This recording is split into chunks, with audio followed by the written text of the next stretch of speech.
ایک عورت کسی کام کی وجہ سے گھر سے باہر نکلی۔ اس نے راستے میں بیٹھے 3 بزرگوں کو دیکھا۔ وہ ان بزرگوں کے پاس گئی اور بولی کہ میں آپ کو جانتی تو نہیں، لیکن لگتا ہے کہ آپ بھوکے ہیں، چلیں اندر چلیں، میں آپ کو کھانا دیتی ہوں۔ بزرگوں نے پوچھا کیا گھر کا مالک گھر میں موجود ہے؟ عورت نے جواب دیا کہ نہیں، وہ تو گھر پر موجود نہیں ہے۔ تو بزرگوں نے کہا پھر ہم اندر نہیں جا سکتے۔ رات کو جب خاوند گھر پہ آیا، بیوی نے یہ سارا معاملہ اس کو سنایا۔ خاوند نے کہا چلو جاؤ، اب ان کو بلا کر لے آؤ۔ وہ عورت پھر ان بزرگوں کے پاس گئی اور کہنے لگی کہ چلیں، اب گھر کا مالک گھر میں موجود ہے، آپ لوگ اندر آ جائیں۔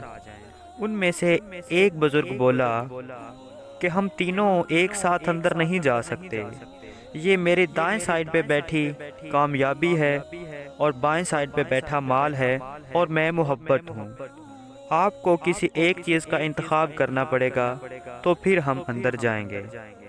بیوی بھاگی بھاگی اپنے خاوند کے پاس آئی اور کہنے لگی کہ یہ ماجرا ہے۔ خاوند نے کہا کہ کیوں نہ ہم مال کو اندر بلا لیتے ہیں، ہماری زندگی جو ہے وہ سفل ہو جائے گی۔ بیوی نے کہا نہیں، میں تو کہتی ہوں کہ ہم کامیابی کو اندر بلا لیتے ہیں تاکہ ہم کامیاب ہو جائیں گے۔ یہ سارا ماجرا ان کی بہو ایک گھر کے کونے میں کھڑی ہو کر سن رہی تھی۔ وہ بھاگی بھاگی اپنے سسر اور ساس کے پاس آئی اور کہنے لگی کیوں نہ ہم محبت کو بلا لیں۔